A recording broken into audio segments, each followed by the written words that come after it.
Bon matin tout le monde. Bonjour. Bonjour, mes frères et sœurs dans le Seigneur.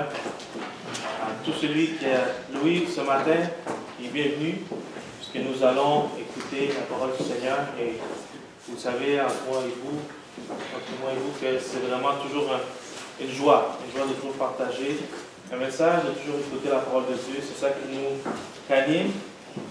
C'est ça qui fait que nous sommes des disciples du Seigneur. Amen. Amen.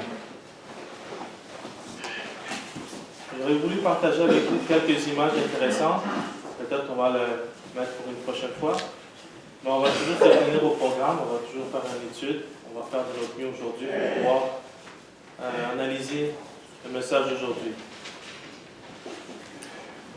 Une question que je me suis posée, qui m'a toujours chicoté, c'était pourquoi il y a plusieurs églises, pourquoi il y a plusieurs dénominations, pourquoi il y a plusieurs doctrines, pourquoi il y a plusieurs façons de penser, philosophies, comme vous voulez, vous pouvez les énumérer, c'est vraiment innombrable. J'ai fait quelques petites recherches, puis on dit que juste pour le christianisme, on estime plus de 700 dénominations différentes, qui, peut-être pour une simple petite raison, ça peut changer et se nommer un autre nom au lieu de l'Église du Christ. Et pourquoi cela se produit de nos jours? Je me suis mis encore à rechercher, et ce problème-là date du premier siècle, excusez-moi, dès nos premiers frères qui ont vécu dans cette terre, il y a eu ce problème-là.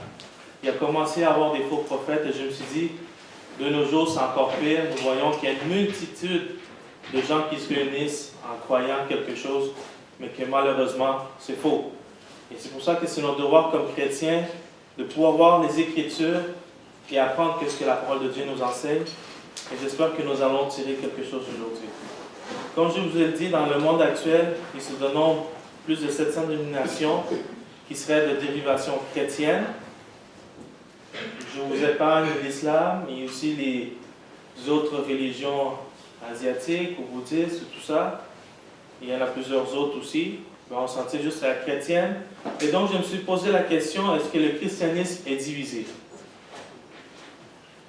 Est-ce que la parole de Dieu est divisée?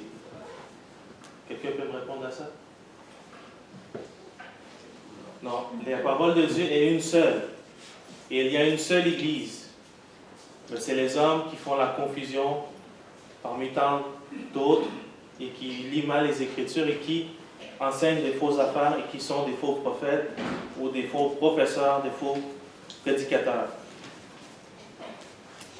Donc, toutes ces églises disent qu'ils viennent de la même racine, qui viennent tous de la même racine, qui viennent tous de la parole de Dieu. Mais en réalité, c'est faux. Donc, on va commencer avec Éphésiens 2:20. Si quelqu'un le trouve, il peut le lire pour moi, s'il vous plaît. Éphésiens 2:20. On va voir qu'est-ce qui est écrit.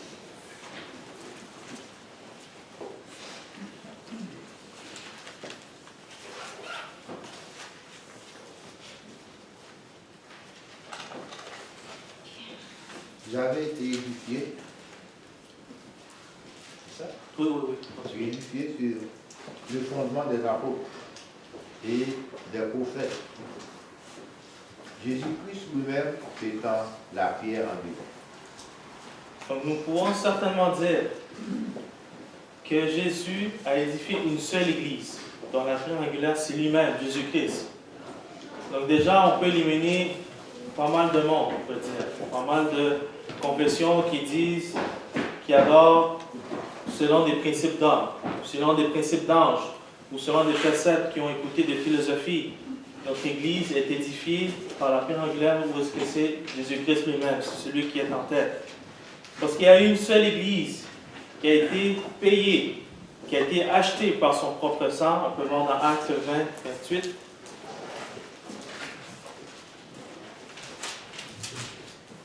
Un autre bon volontaire qui peut faire la lecture.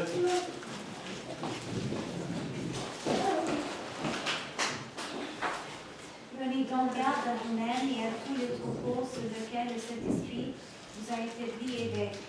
Vous faites l'Église du Seigneur qui s'est acquise à son propre sang. Peut affirmer que l'Église, il y a une seule Église qui a été achetée par son propre sang, le sang de Jésus-Christ, c'est l'Église du Christ, en elle-même. Regardons un autre aspect, Éphésiens 5, 25.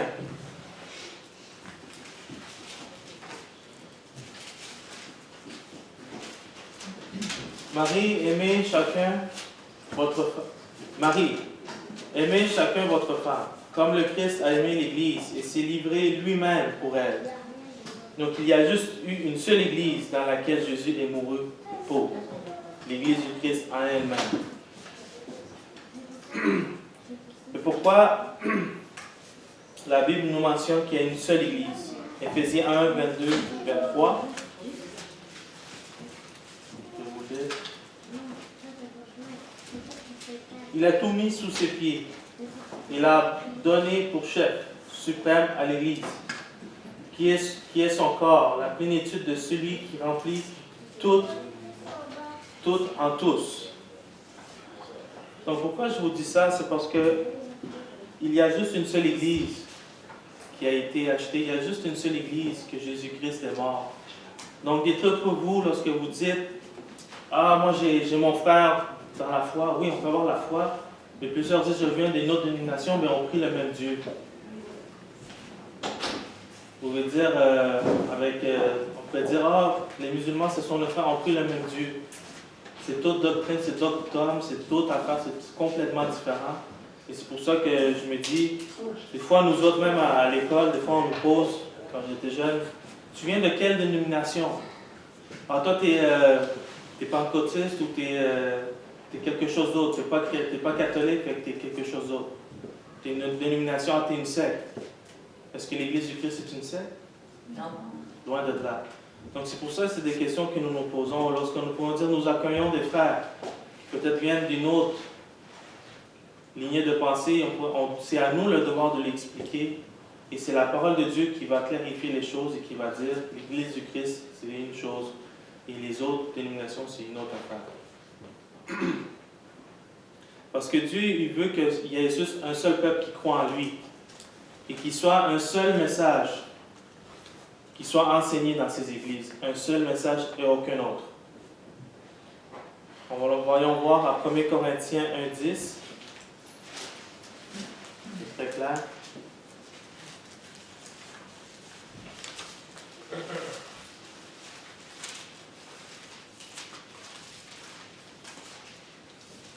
OK.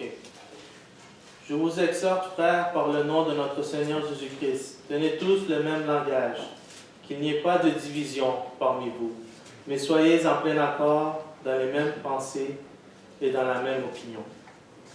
Dieu, c'est un Dieu d'ordre. Dieu, c'est quelqu'un qui aime les affaires simples et qui soit coordonné de la bonne façon. Il n'aime pas qu'il y ait de division, mais malheureusement, dans le monde actuel que nous vivons, on pourrait dire que le christianisme est divisé. Mais encore une fois, je vous le dis, ce que Dieu veut, c'est que dans son Église, on s'enseigne les enseignements de Jésus-Christ et que ses apôtres ont suivi, qui ont enseigné aussi après lui.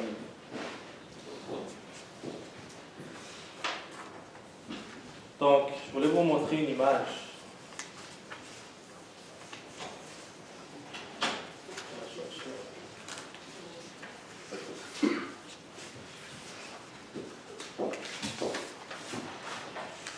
Ça ici, c'est les grandes lignes. J'aurais aimé vous le présenter en gros, mais ça, c'est mes tendances. Parce que la plupart des fois, on se demande d'où est-ce que ça vient l'Église du Christ et comment que ça a commencé. Mais c'est simple, la réponse, c'est lorsque nos premiers frères, qui étaient primitifs dans le premier siècle, ça a commencé. Mais nous pouvons voir ici, il y a plusieurs églises que dans le monde, à travers les âges, se sont formées. OK? Je vais vous donner quelques exemples. Luthériens, baptistes, unitariens, pentecôtistes, catholiques, orthodoxes, assyriens. Mais nous voyons que c'est toutes des églises qui ont commencé en 1000, 1400, 1500 et tout ça. Mais l'Église du Christ, c'est celle du tout début. C'est celle qui a commencé, mais qu'après ça, malheureusement, ça s'est divisé. Et aujourd'hui, ça ici, c'est encore plus grand. La liste est très longue. Je peux vous montrer encore une autre image.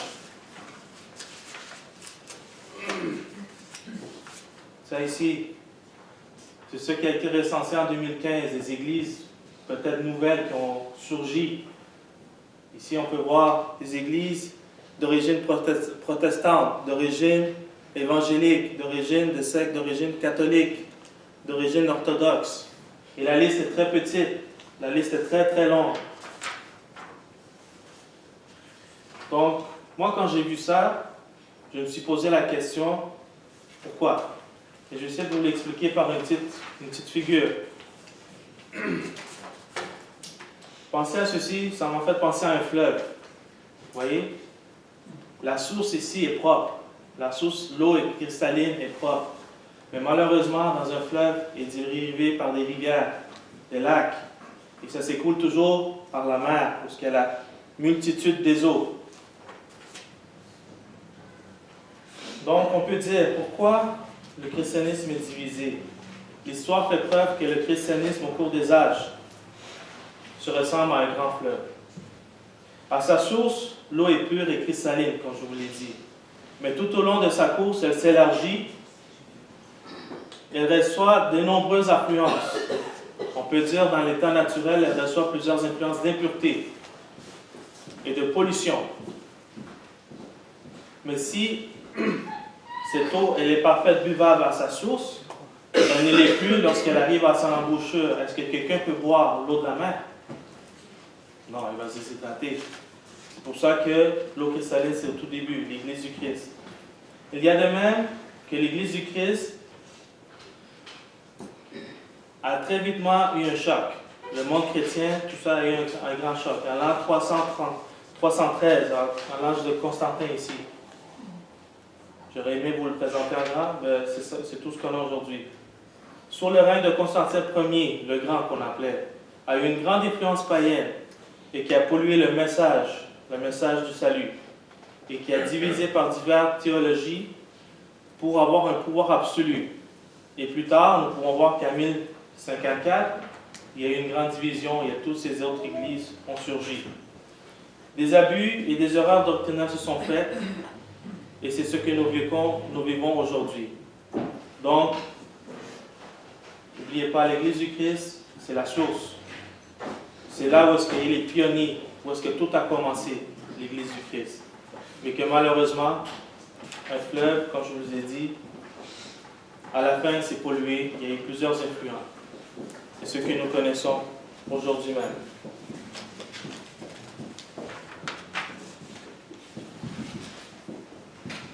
Mais d'où viennent-elles toutes ces églises? Est-ce que ces églises sont mentionnées dans la Bible? Non, seulement l'Église du Christ, Romains 5:7. Il y a plusieurs faux prophètes, plusieurs faux maîtres, plusieurs faux professeurs, plusieurs faux prédicateurs. Et plusieurs hommes et femmes sont dérivés de ce chemin qui est la vérité.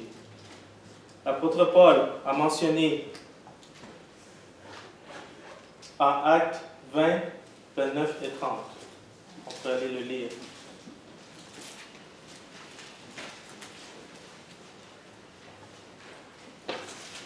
Si quelqu'un veut le lire, il est libre de le faire.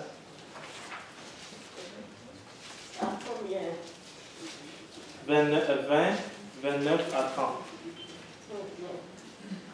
Je sais qui s'accomplira parmi vous après mon départ, de l'eau cruelle qui n'épargneront pas le troupeau, et qui s'élèveront du milieu de vous des hommes qui enseigneront des choses pernicieuses pour entraîner les disciples après eux.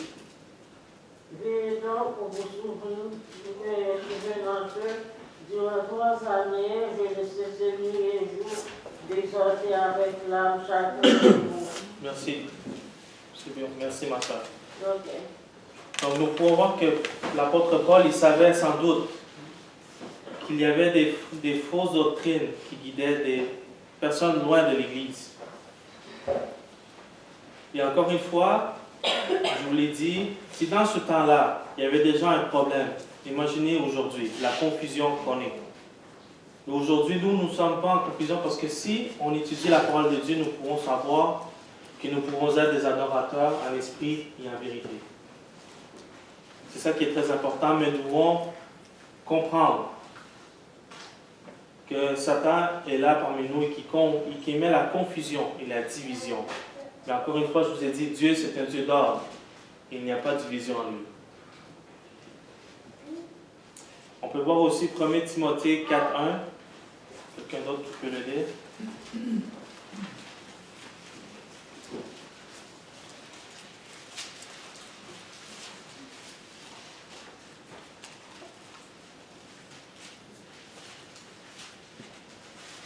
Étant conduit devant Dieu et devant Jésus-Christ, qui doit juger les vivants et les morts, et au nom de son apparition et de son royaume.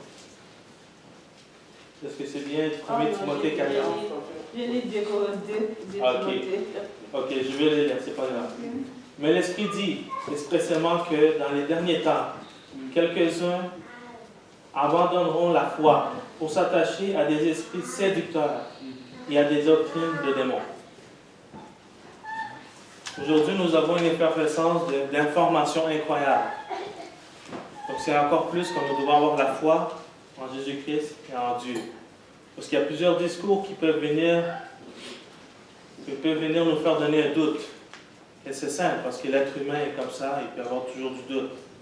On peut penser à la théorie du Big Bang, la théorie de l'évolution, les philosophies qui nous sont enseignées dans nos écoles. Toutes les théories que nous apprenons lorsque nous faisons des études supérieures. Tout cela est un mélange qui vient nous dire Dieu n'existe pas. Et ce n'est pas ainsi. Dieu est là, il existe. Et donc, nous devons croire fermement en ce que la parole de Dieu nous dit. Sinon, nous serons dérivés, nous serons perdus, confus. Si nous croyons en la Bible, ce qui est enseigné, pourquoi d'abord, encore une fois, il y a plusieurs personnes qui font des discours différents. Encore une fois, Satan sème la confusion dans le monde et dans nos églises. C'est très simple. Le jour au lendemain, dans cette église, quelqu'un peut se lever et dire le service qu'on fait, c'est pas comme dans la doctrine. Moi, je dis, on doit le faire de cette façon. Et voilà, il y a une division. Moi, d'où ce que je viens, d'où ce que j'ai grandi spirituellement, lorsque j'étais jeune, j'ai vécu ça. Il y avait un groupe de jeunes, de personnes, des leaders dans l'église. Moi, j'avais peut-être 7-8 ans.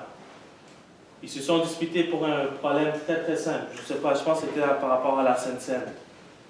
C'était par rapport à quelqu'un qui disait il ne faut pas couper le pain. Il faut, je ne sais pas, le manger. Une histoire très très ridicule. Ça a causé une division. Et qu'est-ce que ça a fait? 2 églises. Ça a formé supposément 2 églises du Christ. Mais, je vous le dis, que parmi ces 2 églises, c'est sûr qu'il y en avait une qui était dérivée et qui enseignait quelque chose qui était faux. C'est très simple.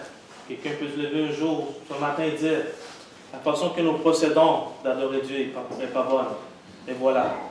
Et notre église est surgie et va s'appeler Église du Christ de Montréal-Nord, et supposément c'est la doctrine, mais c'est faux. Donc nous devons être très très alertes à ce que nous faisons, à ce que nous pensons, toujours se rapporter à la Bible.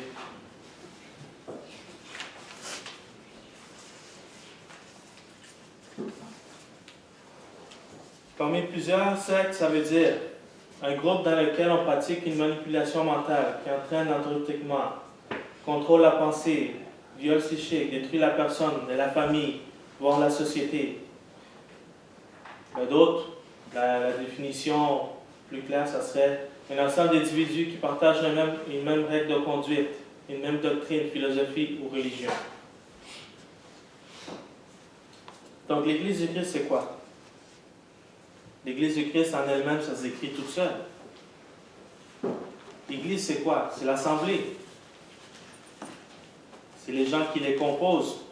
Pourquoi de Christ? Parce que nous sommes des disciples de Christ. Nous sommes des disciples qui nous suivons Christ. Son exemple. Nous ne sommes pas régis par une institution quelconque des hommes. Mais sinon, c'est Jésus-Christ qui est en tête. C'est pour ça qu'on appelle l'Église du Christ, Romains 16, lorsqu'il dit « Toutes les églises vous saluent. Toutes les églises du Christ vous saluent. » Aussi simple que ça. Mais comment nous pouvons trouver la vérité?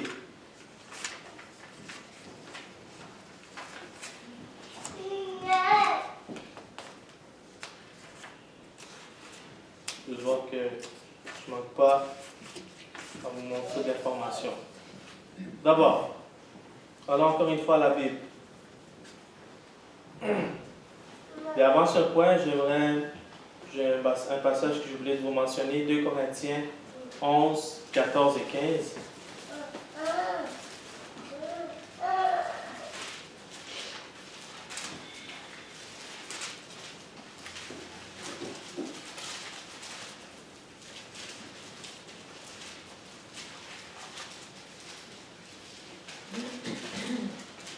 Et ce n'est pas étonnant, car Satan lui-même se déguise en ange de lumière. Il n'est donc pas étrange que ses serviteurs aussi se déguisent en serviteurs de justice. Leur fin sera selon leurs œuvres. Comme je vous ai dit, présentement, Satan peut se produire. Tout peut arriver. Moi, j'ai connu plusieurs églises, j'ai déjà visité plusieurs églises. Je peux vous le dire que lorsqu'ils incorporent quelque chose dans la parole de Dieu, c'est pouvoir attirer des gens. J'ai déjà visité une église où il disait, si vous venez et vous devenez membre, on va vous aider à acheter une maison. Si vous venez à l'église, on va vous sortir des démons. Je trouve ça ridicule. Si vous venez à l'église, on va vous donner une voiture. C'est tout pour vous influencer et vous abombiner. Parce qu'il y a un homme derrière ça, il sait c'est quoi vos besoins. Il va chercher votre faiblesse et vous êtes partie membre à présent. J'ai vu une autre église où ce qui disait, tous les frères qui vont donner 1000 $, mettez-vous ici, en offrande. Tous ceux qui vont donner 500 $, mettez-vous ici. Puis les autres qui donnent, supposément pour eux des peanuts, ils disent, ah, ça c'est des pauvres. C'est des êtres pauvres en esprit, ils n'ont pas encore compris la parole de Dieu. Vous voyez comment c'est perdu? C'est grave. Encore une fois, ce n'est pas étonnant car Satan lui-même se déguise en ange de lumière. Faites attention. Parce que la parole de Dieu est claire. Il y a du monde qui la change pour leur convenance et pour vous attirer. Dans l'Église du Christ, j'ai déjà eu des commentaires dans ma jeunesse. Ils disaient, il faudrait mettre des instruments, ça va aider à les gens à ce qu'ils viennent à l'Église. Les gens aiment ça, la musique. Qu'est-ce que la parole de Dieu nous enseigne? Qu'est-ce que nous avons appris? Il faut faire très, très attention. OK. Il y a un seul fondateur, une seule personne qui a fondé l'Église du Christ, c'est Jésus-Christ en lui-même. Éphésiens 2:20. Vous avez été édifiés sur le fondement des apôtres et prophètes. Jésus-Christ lui-même étant la pierre angulaire. On l'a déjà lu.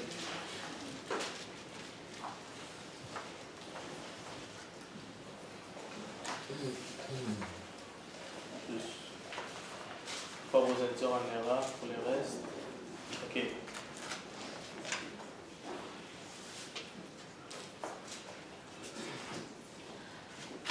On va continuer. Son nom est glorifié en tout. Le nom de Jésus-Christ est glorifié. Romains 16:16, si quelqu'un veut le lire, on va le lire, je l'ai toujours mentionné.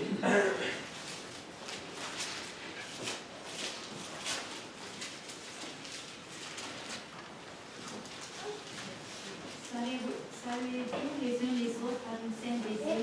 Toutes les églises de Christ vous saluent. Amen. 1 Timothée 3:15. Mais si je tarde, attendez, je vais pas me tromper. 1 Timothée 3:15. Mais si je tarde, tu sauras ainsi comment il faut se conduire dans la maison de Dieu, qui est l'église du Dieu vivant, la colonne et l'appui de la vérité. Nous sommes une église vivante et nous devons la faire retentir ainsi. Il y a une seule personne qui est en avant, une seule tête. Éphésiens 5:23.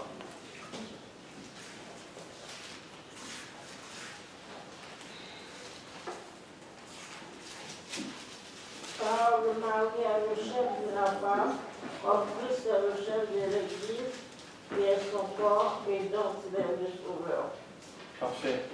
L'Église du Christ, c'est Jésus qui l'a édifiée. Et le seul livre qui est utilisé, c'est la Bible, la parole de Dieu. Pas d'autres livres en dérivé. Je peux vous lire, je peux vous donner d'autres exemples. De toutes ces grandes branches, il y a plusieurs croyants, ils sont très très nombreux. Mais j'ai pris quelques-uns. Ils ont tous un dénominateur commun, vous allez voir. Les baptistes, un tout courant chrétien évangélique, issu d'un réveil démarré par les pasteurs anglais John Smith et Hollande en 1609. Puis Thomas excusez-moi si je le prononce mal, en Angleterre en 1612. Luthéranisme est la théologie fondée à partir des écrits de la pensée de Martin Luther. L'Église de Jésus-Christ des Saints des derniers jours, appelée aussi mormonisme, est une église chrétienne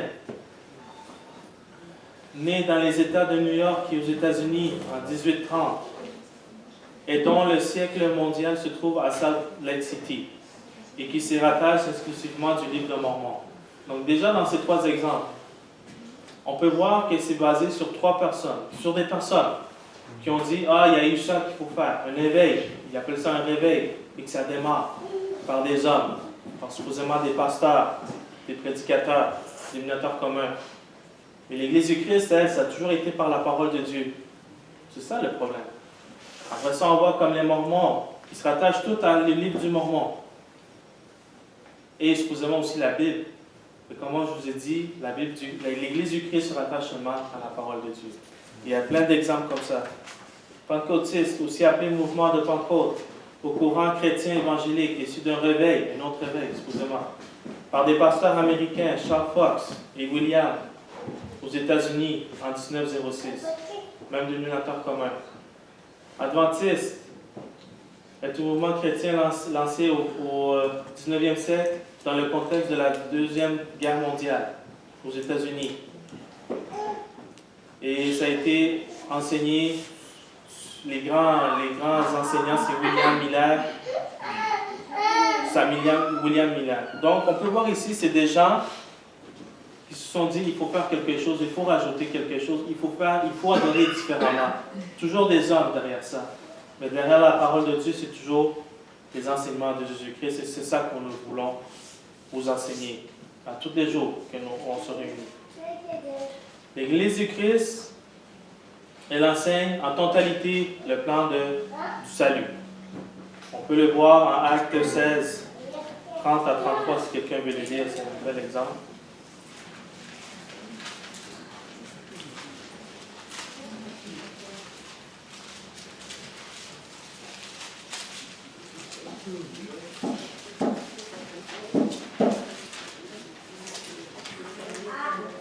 À 33.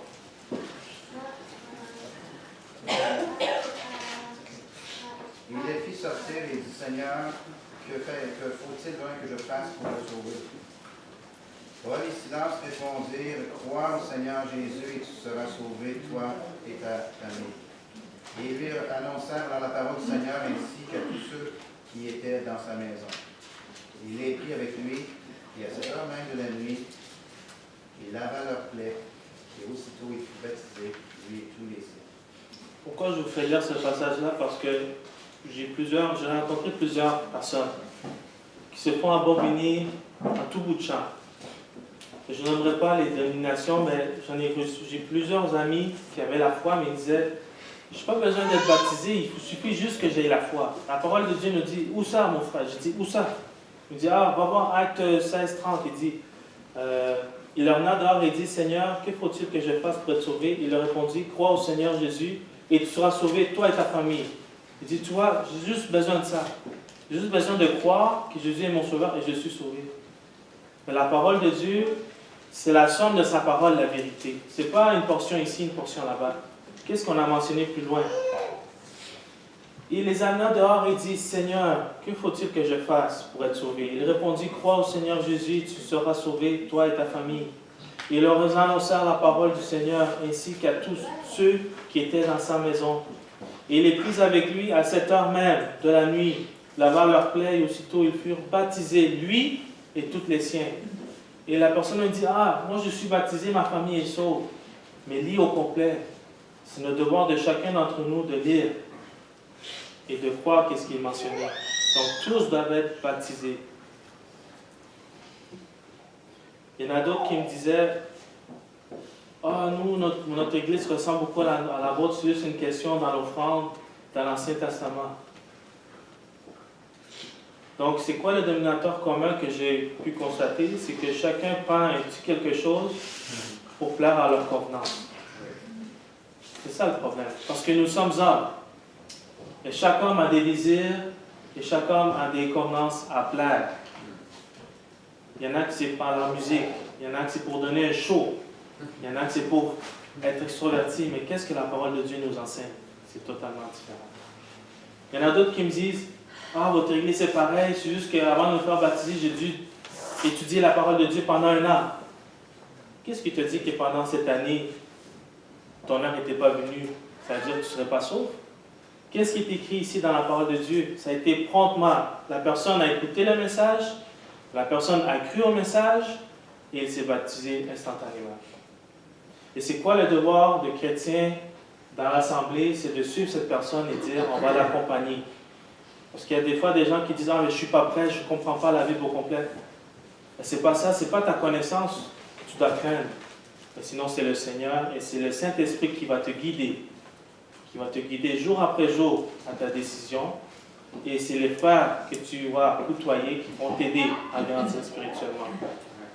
Parce que Dieu, lorsqu'il a choisi ses apôtres, ses disciples, c'était des hommes que pour les hommes, ça ne voulait rien dire. Il y avait des hommes qui étaient des pécheurs, des gens qui n'étaient peut-être pas trop instruits, mais lorsqu'ils allaient, ils prêchaient la parole de Dieu, ils étaient guidés par le Saint-Esprit et tout le monde était émerveillé. Ils disaient, comment ça se fait que ces gens qu'on a connus viennent nous prêcher la parole de Dieu? C'est incroyable. Ils ont été guidés par le Saint-Esprit. Donc, si vous avez un choix à faire aujourd'hui, s'il y a quelque chose à faire aujourd'hui, lisez la parole de Dieu. Qu'est-ce que vous dit la parole de Dieu? Laissez faire les faux discours et regardez les vrais discours. Et j'aimerais aussi que vous lisiez Jean 4, 23 et 24. Le temps est venu que nous puissions adorer en esprit et en vérité. Qu'est-ce que ça veut dire? Escrutiner la parole de Dieu jour après jour et l'étudier et dire, Seigneur, donne-moi la sagesse de comprendre ton message et de t'adorer en esprit, en vérité. Si quelqu'un veut le lire, ça me fera plaisir. Et elle est déjà venue où les vrais adorateurs adoreront le Père en esprit et en vérité. Car ce sont là les adorateurs que le Père est. Dieu est esprit et il faut que ceux qui l'adorent en esprit et en vérité. Amen. Le jour